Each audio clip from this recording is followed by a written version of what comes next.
Em 90 segundos tu não faz nem um miojo, mas eu te ensino as matérias que tu tem até nojo. Então senta aí e começa a quebrar ATP pra ter energia pra tua mente processar e entender que a probabilidade de você ir bem no Enem tá ligada direto aos meus raps também. Então começa com humanas, só sei que nada sei, mas sei que saí da vida e pra história eu entrei. Se o clima esquenta e tua caneta falhou, fica tranquilo, a espera dela dilatou com calor. Eu sou flúor com oxigênio, dá pra completar, evoluir melhor que o Darwin poderia imaginar. Se tinha uma pedra no caminho, pode crer que eu já chutei absoluto no rap. Eu nasci pra ser rei, criei uma sociedade aos modelos de Durkheim. O mecanismo dela própria é que diz pra onde vai minha inspiração. Thomas Edison dizia: é 1% e o restante o trabalho que faz. Então senta o rabo aí que eu vou te ensinar. Sometimes rap is the best way to learn, rapá. Eu não compreendo, pero não puedo hacer. É só estudar e ouvir as dicas que eu dou pra você. Confere suas respostas e faz tudo com calma. Manda bem na redação, faz do fundo da alma. Esse é o tópico frasal, ainda tem argumentação. E a resposta pra você eu deixei na conclusão. Se tá nervoso, se acalma pra mandar bem.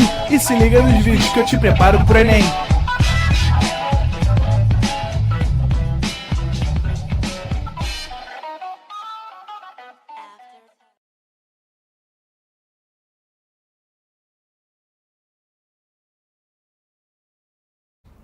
Estamos ao vivo, estamos online, gente.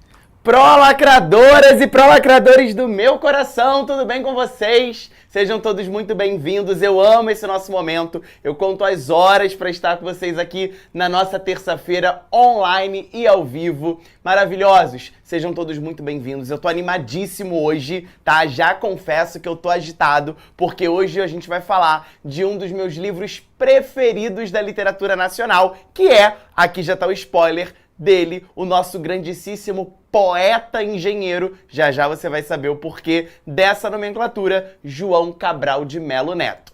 Bom, não vamos falar de futebol hoje, beleza? Está instaurado um decreto da Prefeitura do Rio de Janeiro que até quinta-feira a gente não fala de futebol, a não ser do Grêmio, que hoje vai vencer o Fluminense. Desse jogo a gente pode falar.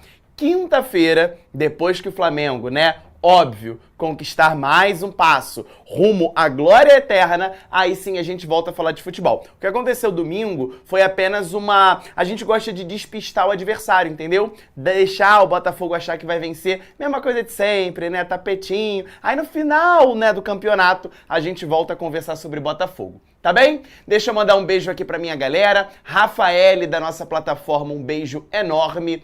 Maria Vitória, um beijo. O bonezinho ainda é por conta da cirurgia, tá muito sensível, então eu tô usando o boné ainda. Tudo dói, gente, vocês não têm noção. A luz do estúdio, a luz da sala de aula, parece sol, arde, então eu prefiro ficar protegidinho aqui. Confesso que eu tô com cara, sem o boné, que meu cabelo tá baixinho, todo raspadinho. Eu tô com cara de professor hétero de jiu-jitsu. Eu chego na escola, a galera acha que eu sou professor hétero de educação física, pra tu ter noção do que eu tô sofrendo, tá? Por isso, boné.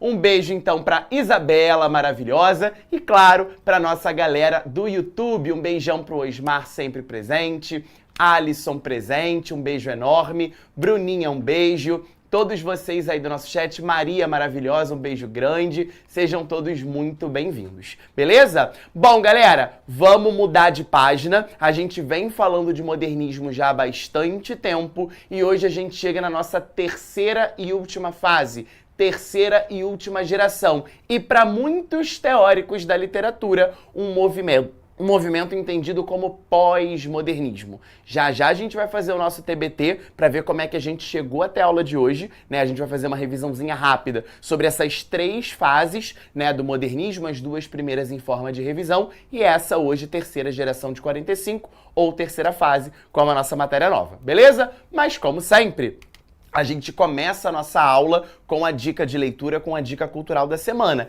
que tem tudo a ver com a nossa aula. Se hoje a gente vai falar de terceira fase, aí um detalhe. Lembra que há duas aulas, nas nossas duas aulas passadas, a gente falou de segunda fase do modernismo? Aquela geração de 1930 a 1940.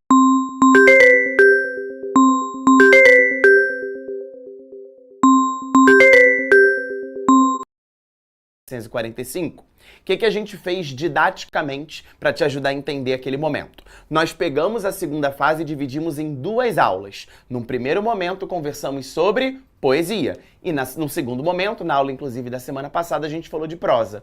Vamos fazer a mesmíssima coisa com a terceira geração, tá? Terceira geração, terceira fase, geração de 45 ou pós-modernismo, como você quiser nomear. O que a gente vai fazer? Como é uma geração muito extensa, como é uma geração fundamental, fulcral, né, para sua aprovação, a gente também vai dividir em dois momentos. Hoje a gente vai falar de poesia, na semana que vem a gente vai falar de prosa, beleza? Então hoje a gente vai conversar majoritariamente sobre ele, João Cabral de Melo Neto, e claro, outros autores que aqui se destacaram, e na semana que vem a gente continua falando de terceira fase, e aí entram dois escritores de ficção, dois escritores de prosa. Semana que vem a gente vai falar de Guimarães Rosa e da musa máxima, estrela maior, Clarice Lispector. Tudo bem? Então hoje o foco é poesia. E aí, pra gente começar a conversar sobre essa poesia de terceira geração, para começar a conversar sobre essa poesia pós-modernista, a minha dica cultural para você é o clássico da nossa literatura, o livro babado de João Cabral de Melo Neto, chamado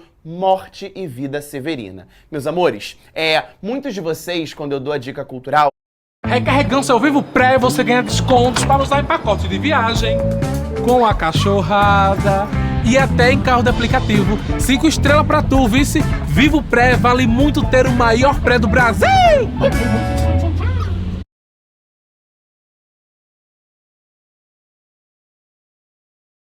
Se você usa Polaramine, isso é só um camarão. Mais econômico e com rápida ação. Polaramine, seu aliado no mundo das alergias. Para diversos temas de redação, beleza? Nessa semana, a indicação é Morte e Vida Severina, já vou comentar sobre essa obra, mas eu queria te convidar a fazer o seguinte: se você não tiver tempo hábil de ler, é um texto em versos, tá? É um texto poético, mas ele tem mais de 1000 versos, tá? Então, naturalmente, é um livro extenso. Caso você não tenha tempo, você não consiga ler esse livro, eu te convido, depois da aula de hoje, ou durante a semana, ou no final de semana, a colocar Morte e Vida Severina animação no YouTube.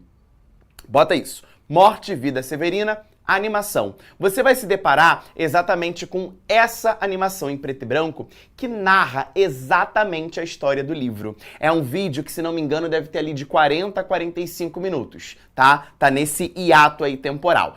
Posso chutar aqui, 44 minutos. Pronto. 44 minutos tem essa animação. E aí você vai ouvir e ver, né, uma animação, é algo visual, você vai ter contato direto com essa obra Morte e Vida Severina por meio dessa animação.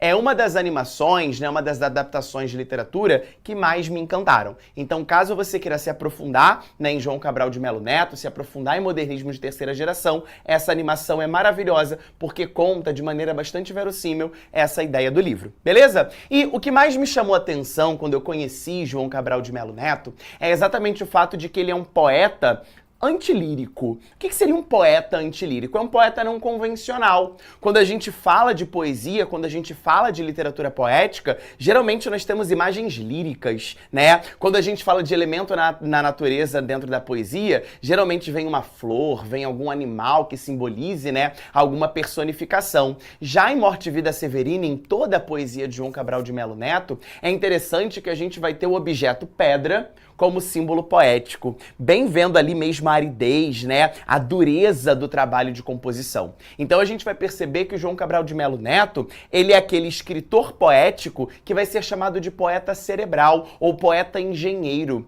Ele vai se dedicar muito mais à técnica da escrita, perfeito? Ele se dedica muito mais à técnica da escrita do que às subjetividades. O João Cabral de Melo Neto, ele vai ter poemas em que os versos são apenas versos substantivados. O que significa isso? Uma escassez de adjetivos. Basicamente, a gente não encontra adjetivos ao longo da sua riqueza poética porque ele é um poeta mais árido. Ele percebe que o fazer poético, a consciência do processo de elaboração desse poema tem muito mais sentido do que a própria subjetividade. Beleza? E um ponto que me chama muita atenção na escolha do título desse livro é uma inversão temporal, é uma inversão cronológica. Percebam, Morte e vida severina. Se a gente fosse olhar para esse livro, né, de maneira natural, ele deveria ser o quê? Vida e morte, né? Primeiro você nasce, primeiro você tem a sua vida, para que depois você tenha a sua morte. Então isso me chamou muito a atenção quando eu li esse livro na faculdade. Eu não li esse livro no ensino médio, eu, claro, tive contato, né, nas aulas de literatura, mas ainda não tinha efetuado a leitura desse livro. Fui ler por influência de uma professora da UFRJ, onde me formei, maravilhosa, chamada Anélia. Gente, a Anélia foi a professora que mais me inspirou na Universidade Federal do Rio de Janeiro e ela me inspirou muito, né? Me motivou muito a fazer a leitura do João Cabral e eu me apaixonei por esse livro. E o primeiro ponto é que eu fiquei pensando, gente, por que morte e vida e não vida e morte, né? Por que ele não foi na ordem natural das coisas? Esse livro, e aí vem a ideia do repertório sociocultural para a tua redação, ele traz a ideia exatamente de um Severino, e aí a gente vê como que Severino é um nome comum, é um nome popular. Então a gente já parte do princípio de que o Severino, né, aqui dentro desse livro, ele é uma representação de um personagem alegórico. Ele representa uma coletividade. Dentro da literatura, a gente vai chamar isso de metonímia. Não é isso? É a parte pelo todo. É a nossa metonímia social. O Severino não é só um Severino, mas ele representa um coletivo. Beleza? E aí reparem que aqui o Severina, ele não seria um substantivo o Severino, e sim uma adjetivação para essa vida e morte.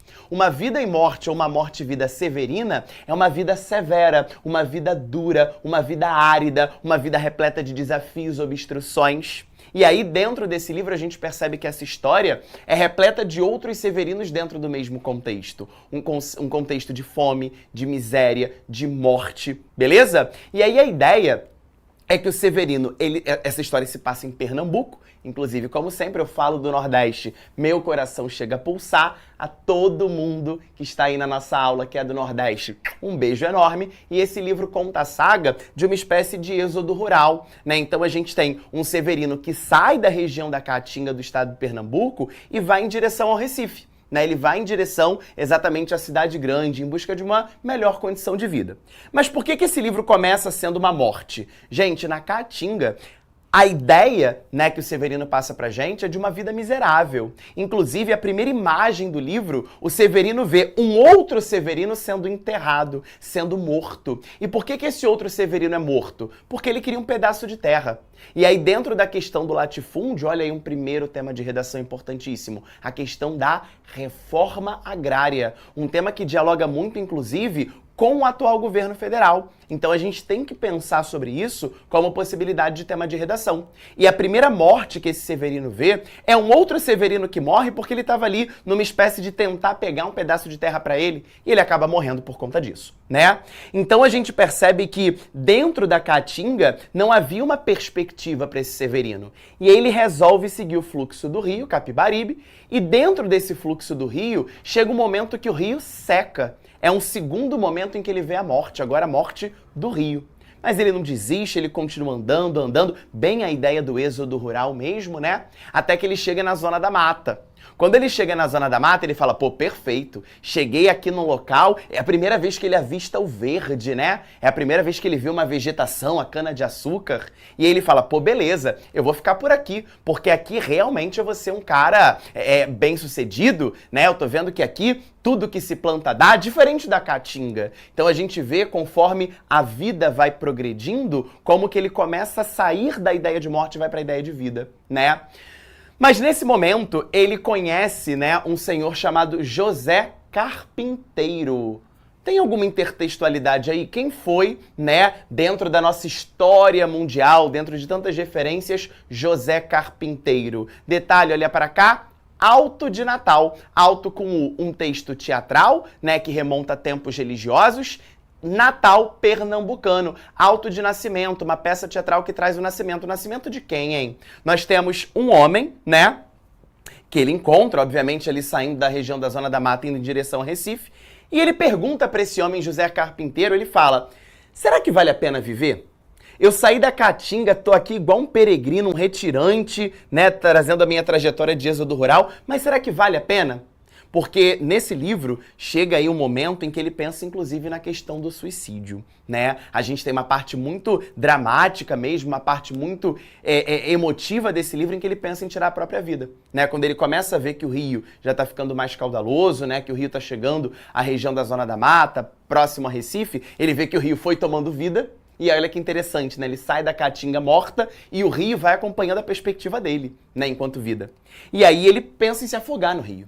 E ele pergunta para esse José Carpinteiro, será que vale a pena eu continuar vivendo? Pra que eu vou continuar vivendo? Minha vida é uma miséria. Eu sou um miserável. Eu sou um animalizado. Eu sou um zoomorfizado. Eu sou um flagelo da seca. E aí José Carpinteiro, umas mulheres chamam ele para sair correndo e ele fala, peraí que eu vou lá que meu filho nasceu. Como é que é o nome do filho do José Carpinteiro? É o Jesus Severino. Olha que interessante, fico todo arrepiado nessa parte, né? E aí a gente tem exatamente a ideia do Alto de Natal. O filho, né, do José Carpinteiro é o Jesus, só que um Jesus Severino, que vai ter a mesma saga do outro, né? E esse Jesus Severino, quando ele pega os braços, ele fala, claro que vale a pena viver. A vida vale muito a pena, olha aqui meu filho. Por mais que eu esteja nessa condição de miserabilidade, olha aqui, eu trouxe uma criança ao mundo. Então aí vem a ideia da vida, vem a ideia da esperança. E o Severino resolve, né, ir em direção a Recife, nessa ideia mesmo de, ainda que a vida seja dura, ainda que a vida seja amarga, ainda que a vida seja muito injusta para muitos grupos sociais, ainda assim ela merece, ela vale a pena ser vivida. Então é um livro lindo, muito emotivo, tá? E que faz uma intertextualidade bíblica com o próprio nascimento de Jesus. Então essa é a minha indicação de leitura para você. Caso você não consiga ler, tem animação no YouTube que vai te ajudar muito a pensar nessa terceira fase, nessa terceira geração do modernismo no Brasil. E aí a gente tem uma correlação, né? Vocês podem estar pensando, mais um livro que fala de seca no Nordeste? Esse não foi o papel da segunda fase? Realmente foi. A gente viu, inclusive, na semana passada, que a geração, né, a segunda fase do modernismo, essa geração que vai de 30 a 45, olhou muito para a questão da seca no Nordeste, né? Raquel de Queiroz, Graciliano Ramos, Jorge Amado. Mas esses escritores, na poesia também, a certo ponto, Carlos Drummond de Andrade. Só que todos esses escritores, eles eram muito relacionados a ideias comunistas, a ideias marxistas. Então havia quase que um discurso mais que panfletário nessa segunda fase. Aqui em João Cabral de Melo Neto, não há esse discurso panfletário, né? Ele fala, inclusive, né, tem um artigo que diz que o João Cabral de Melo Neto, ele fala do social sem ser socialista, né, dentro das suas ideias literárias. Então, essa correlação entre as fases, ela até pode existir, mas desde que você faça uma desassociação desse discurso mais panfletário, né, de segunda geração, para esse discurso mais cerebral de terceira no João Cabral de Melo Neto. Beleza? Bom, vamos de TBT então, caminhamos muito até a chegada do modernismo e a gente vem conversando que o modernismo, ele é um corpo biológico. Lembra dessa analogia? Lembra dessa metáfora que fizemos? A primeira geração era aquele adolescente rebelde, né? Lembra disso? Aquele adolescente que queria a fase heróica, a fase iconoclasta, ele queria uma ruptura com os padrões vigentes. Já a segunda fase, que a gente viu na semana passada e retrasada, era a fase de estabilidade, né? Era a fase construtiva, era uma fase de estabilizar as conquistas e olhar para uma liberdade mais ampla, inclusive olhando para as preocupações sociais brasileiras. Hoje, terceira fase, o nosso foco está aqui. E aí, para você que está chegando agora, a gente vai dividir a terceira fase entre aula de hoje e aula da semana que vem. Hoje, poesia, semana que vem, prosa. Beleza? Terceira fase, como é que você pode encontrar referências à terceira fase dentro da prova? Ela pode chamar de terceira fase, terceira geração, pós-modernismo, geração de 45. Geração de 45 pela data, 1945 a 1960. Beleza? E aqui a gente já tem quase que um velhinho, quase que um idoso, refletindo sobre todas as suas conquistas, abrindo mão dessa ideia necessariamente de ruptura e pensando a linguagem, refletindo sobre a linguagem dentro do texto literário. Muitas questões do Enem tratam essa terceira fase como uma fase metalinguística, em que eu percebo que o fazer poético fala sobre o próprio fazer poético. Isso vai acontecer em João Cabral de Melo Neto na poesia e na semana que vem vai acontecer também em Guimarães Rosa e, claro, em Clarice Lispector. Beleza? Vamos começar então a montar o nosso mapa mental. Sarinha pergunta, é terceira fase hoje? Sim, Sarita, terceira fase hoje. Vamos lá. Blenda, já assisti essa animação, ela é perfeita. Concordo, Blendinha, inclusive a nossa dica cultural vale muito a pena, gente. Vamos começar a organizar o mapa mental, então? Coloca aí pra mim, terceira fase, terceira geração, pós-modernismo ou geração de 45, como você quiser. Data, 1945 a 1960. Vamos organizar, então, todo esse rolê que eu falei, porque todo esse conhecimento, tudo que eu falei agora de João Cabral de Melo Neto, a gente vai organizar como as características centrais dessa terceira fase e a gente cai dentro dos outros autores. Vamos lá. Conhecida também como geração de 45, a última fase do modernismo, considerada por muitos como pós-modernismo, é caracterizada pela liberdade. Abandonaram os diversos ideais defendidos pela primeira geração, sobretudo aqueles de ruptura, né? Eu tenho que romper com o passado, eu tenho que olhar para o futurismo e não para o passadismo. Isso já caiu, tá? A gente já está numa fase tão madura que vale muito mais a reflexão da linguagem, a reflexão do fazer linguístico, do que essa ideia, né, de busca por ruptura. De primeira geração do modernismo, como a exploração da realidade brasileira e a linguagem popular. A gente vai perceber, amores, que em diversos momentos a gente pega um personagem para representar um tom mais universal. Não necessariamente a brasilidade. Isso vai ficar ainda mais potencializado na semana que vem, quando a gente falar de Clarice Lispector. É um tom mais universal, é um tom de uma perspectiva mais de uma sondagem psicológica do que propriamente dito de brasilidade. Beleza? É a ideia de você entender a essência de um ser. É você olhar para um ser humano e entender a sua abordagem psicológica e não necessariamente a realidade brasileira. Tudo bem? Na poesia, há inclusive um retorno à forma. A gente vai ver que esse poema do João Cabral de Melo Neto é um poema super estruturado. Quando você abre o livro, ele é super pensado. Parece que os versos foram milimetricamente ali alocados. Então não existe mais aquela ideia, né, de liberdade, de ruptura, né, com a forma padrão, sendo encarada como a arte da palavra. E aí a gente vem bem com essa poesia mais metalinguística. Nessa última fase, houve a exploração da psicologia humana, sendo abordados conteúdos inovadores. Beleza? Convencionou-se chamar de pós-modernismo o movimento literário que, de maneira geral, iniciou-se ali nos anos 40, didaticamente a gente coloca o 45, até os anos 60, 1960. Há teóricos e críticos literários que defendem a ideia de que a produção dessa época pode ser encarada como uma terceira fase modernista. Por isso você pode ter esses nomes. Ora, pós-modernismo, ora, terceira fase do modernismo, e os dois são sinônimos, eles estão dentro desse mesmo panorama. O pós-modernismo é marcado por uma grande diversidade em suas manifestações artísticas. A gente está falando agora, majoritariamente, de João Cabral de Melo Neto, mas já já a gente vai conversar sobre Ferreira Goulart, que não tem essa poesia cerebral, ele tem uma poesia mais expressiva, inclusive pela associação, né, desse poeta ao socialismo. Então a gente tem uma característica social ainda mais latente, ainda mais expressiva, e vamos conversar também sobre um movimento poético chamado concretismo. Então a gente percebe que nessa terceira fase há diversas facetas, há diversas vertentes para entender essa poesia. Não existe uma cartilha única, a gente tem que olhar autor por autor. Beleza? Daí essa diversidade. As produções pós-modernas eram marcadas pela inquietação, pela busca de novas formas de expressão e por experimentações linguísticas. Por isso, essa terceira geração é tão marcada pela reflexão linguística. É olhar para a língua portuguesa e criar neologismos, né? A invenção, a recriação de palavras. É olhar para a língua portuguesa e perceber que ela tem um dom de se auto-manifestar na poesia. Daí essa poesia ser tão mais metalinguística e reflexiva. O próprio fazer poético é comentado em vários desses autores. Tudo bem? Não existe estudar literatura sem, obviamente, entender o contexto histórico. Galera, 1945 a 1960. Vou te fazer uma pergunta e eu espero a resposta. Terminamos Segunda Guerra Mundial. Terminamos Segunda Guerra Mundial, de 1939 a 1945. Qual é o fato histórico mundial que vem pós Segunda Guerra Mundial? Responde aí pra mim. Raciocina. Terminou Primeira Guerra, entre guerras, Segunda Guerra. Terminou Segunda Guerra, a gente vai falar de quem? Que guerra vem logo depois da Segunda? Vamos ver se a galera tá antenada aí nas aulas de Otto.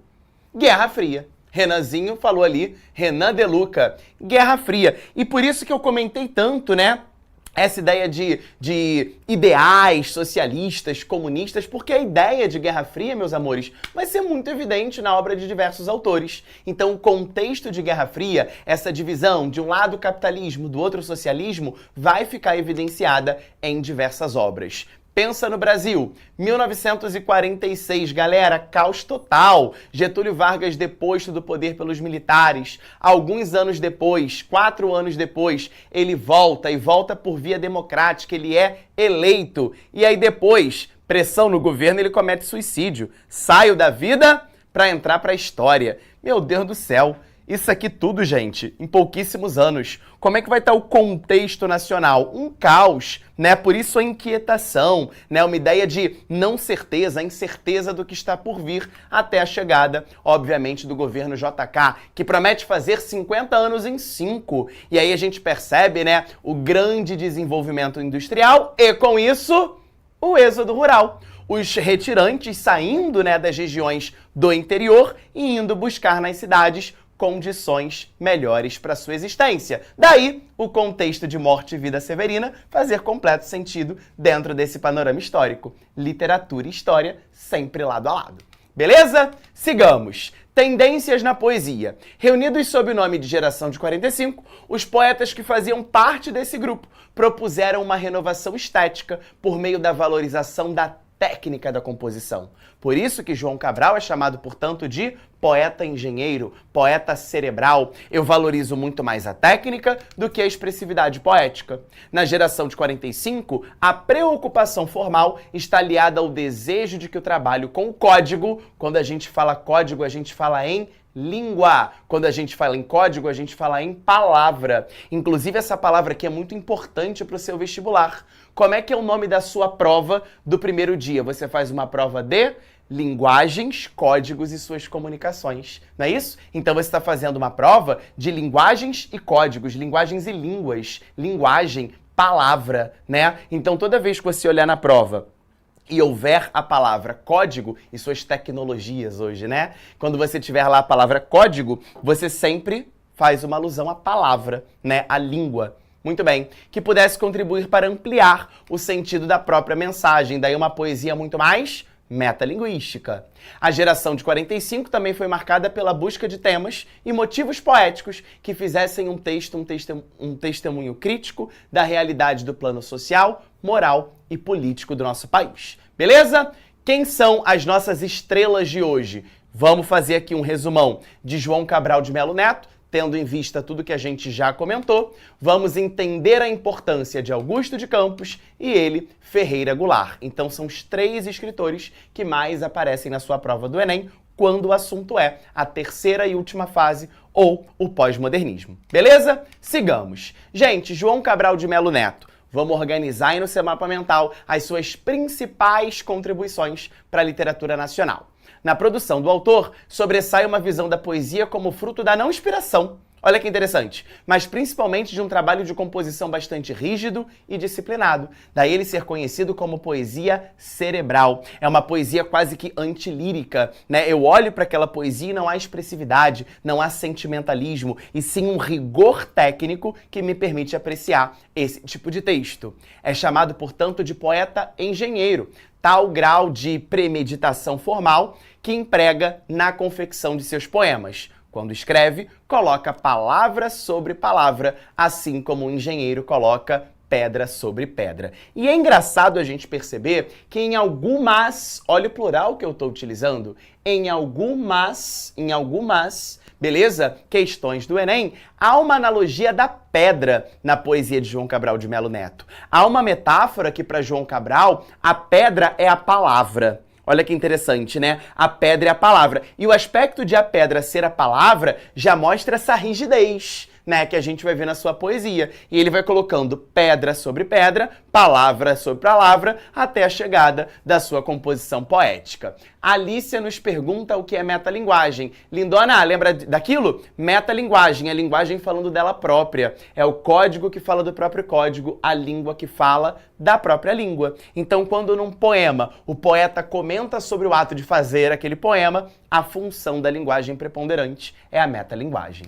Beleza? Vamos lá. Fazer uma poesia, portanto, visual, sólida, geométrica, exata. Olha a ideia aí do poeta engenheiro, uma poesia de exatas, né? Com vocabulário bastante enxuto e palavras precisas, ou seja, não há espaço para adjetivação.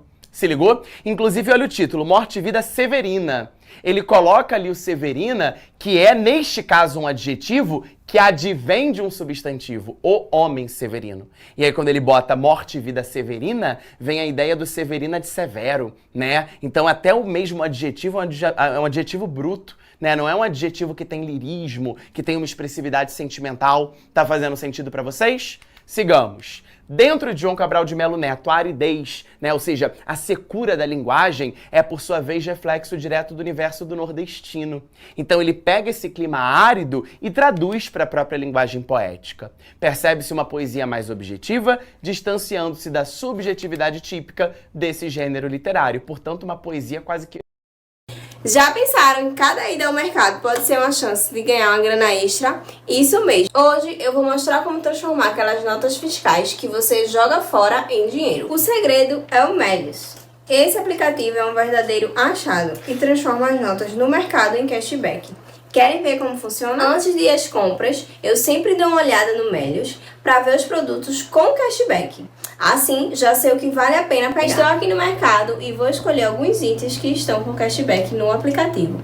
É muito fácil encontrar boas ofertas. Depois de pagar a parte mais importante, a nota fiscal. Essa é a chave para transformar suas compras em dinheiro. Agora em casa, é só escanear a nota no aplicativo do Melios e olha só, o cashback já entrou na minha conta. É como encontrar ouro nas compras do dia a dia. Não percam tempo, pessoal. Baixem o Melios e comecem a transformar suas notas fiscais em dinheiro real. Vocês vão amar ver o cashback acumulando.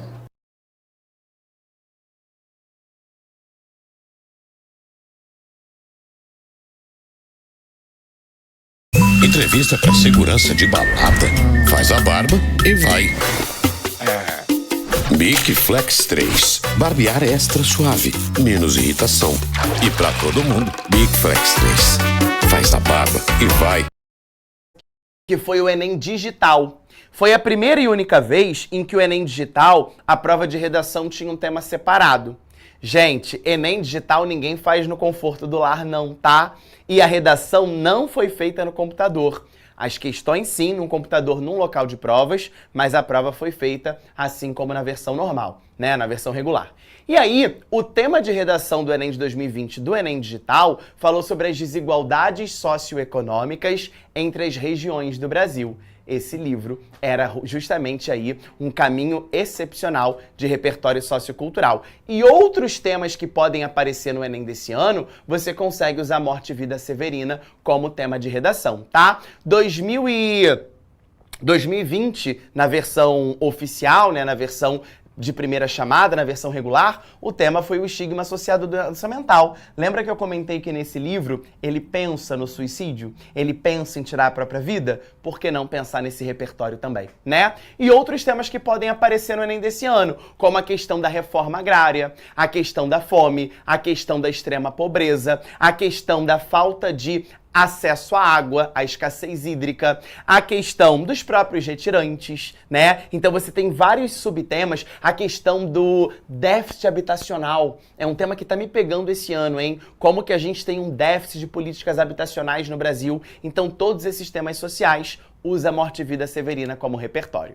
Beleza? Vamos chegar para a contribuição agora de Augusto de Campos. Te falei que há muita diversidade nessa terceira fase, né? A gente não vai seguir só com João Cabral de Melo Neto. Ele, de fato, é o mais importante, mas nós temos outros, né, aspectos relevantes aqui para comentar. E o segundo deles é o concretismo. Lindezas. Concretismo vem de que palavra?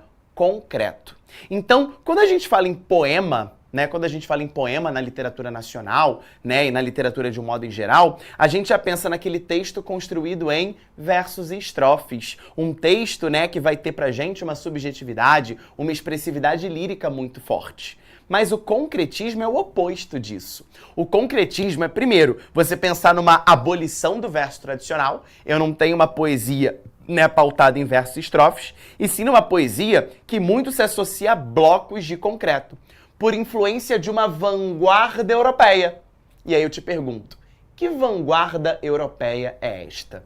Qual foi a vanguarda europeia que inspirou o concretismo no Brasil? Olha para isso.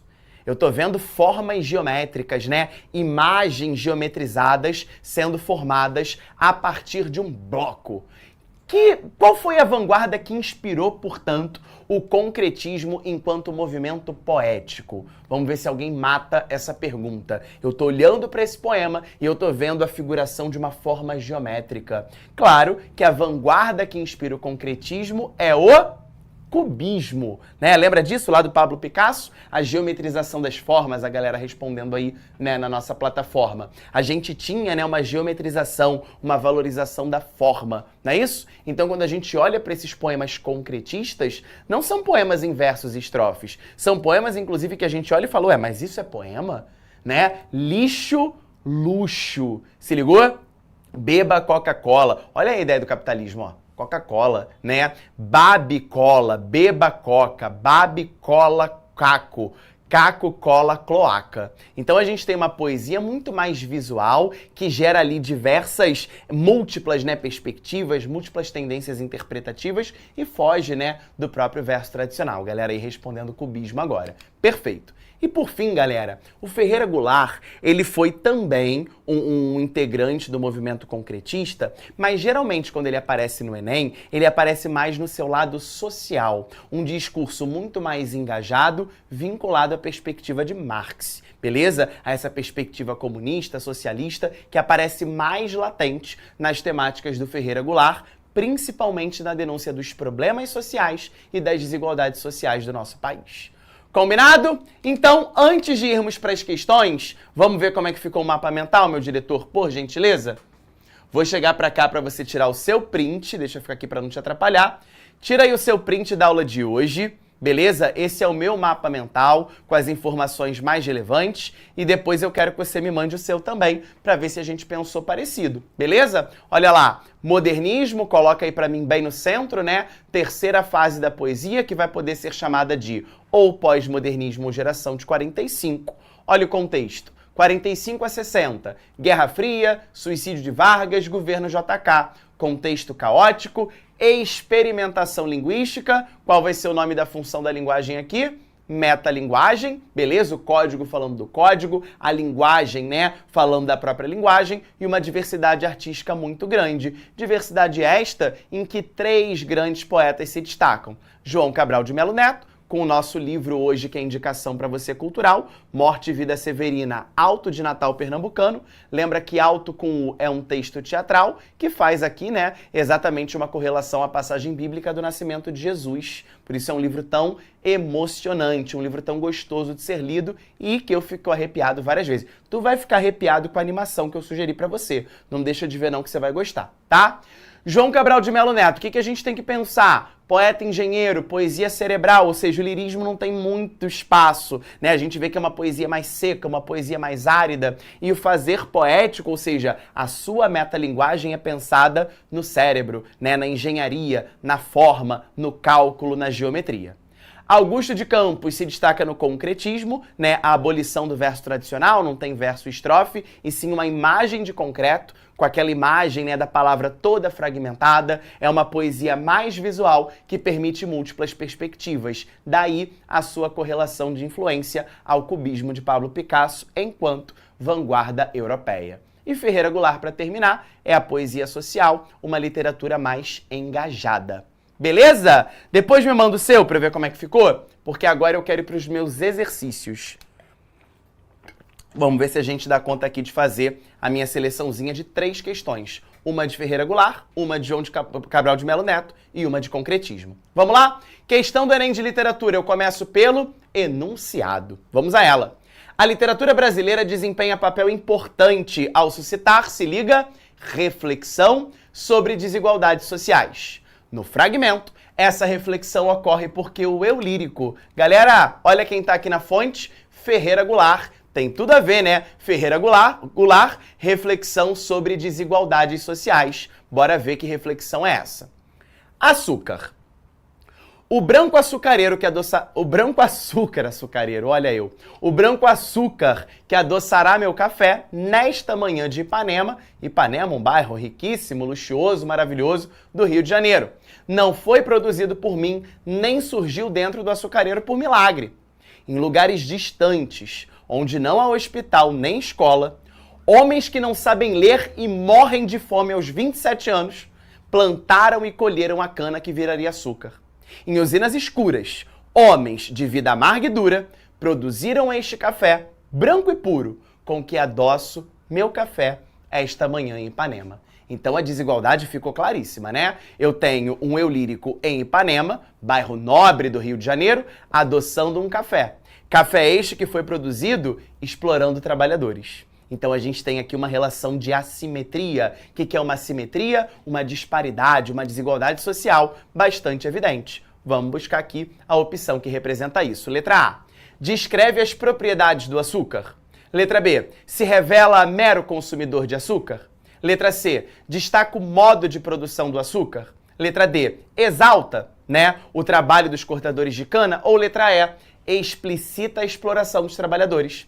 Se você faz a prova muito rápido, vai te dar vontade de marcar a letra B. Se revela mero consumidor de açúcar, porque ele começa assim o texto, né? O branco açúcar que adoçará meu café. Ou seja, ele realmente está consumindo açúcar. Mas ele não quer, né, esse fato de ele comer açúcar ou não, ser consumidor de açúcar ou não. Ele quer, você marcou para mim, a reflexão sobre desigualdades sociais. Portanto, claro, o nosso gabarito é letra E.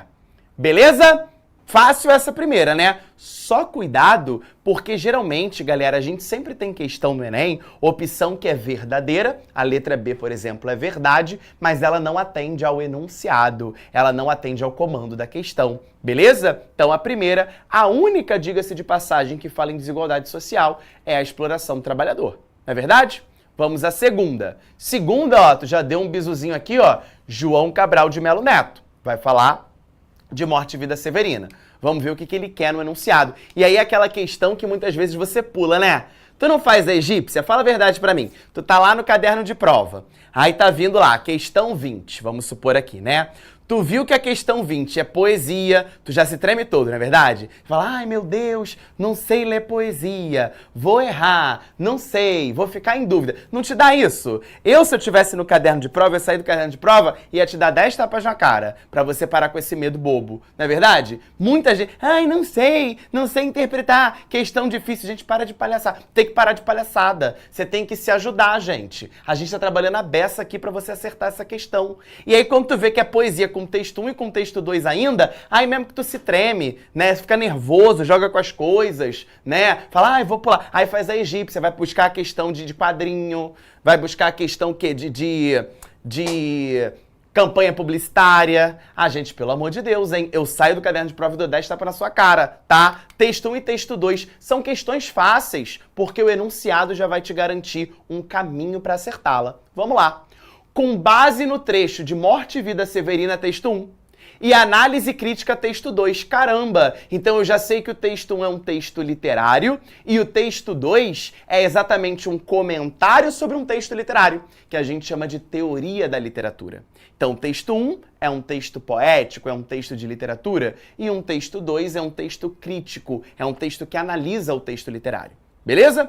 Observa-se que a relação entre o texto poético e o contexto social a que ele faz referência aponta para um problema social expresso literalmente pela pergunta: como então dizer quem fala, ora, a vossas senhorias? A resposta à pergunta expressa no poema é dada por meio da... Vamos lá ler o poema? Olha só. O meu nome é Severino. Ele começa o texto assim. Não tenho outro de pia, ou seja, de batismo. Ele assim foi batizado, Severino. Como há muitos Severinos, que é santo de Romaria, deram então de me chamar Severino de Maria. Ou seja, Severino tem um monte, então tem que dar um nome para que eu possa dizer quem é Severino. Ah, ele é Severino, filho da Maria. Pensa aí, na região da Caatinga, quantos Severinos filhos de Maria tem? Um monte. Então, quanto mais ele tenta dizer quem ele é, mais parecido com os outros ele está. Se ligou nisso? Meu nome é Severino, não tenho outro nome de pia, ou seja, eu não tenho outro de batismo. Como há muitos Severinos, que é santo de Romaria, deram então de me chamar Severino de Maria. Como há muitos severinos com mães chamadas Maria, fiquei sendo o da Maria do finado Zacarias. Mas isso ainda é pouco. Há muitos na freguesia na região por causa de um coronel que se chamou Zacarias e que foi o mais antigo senhor desta Sesmaria.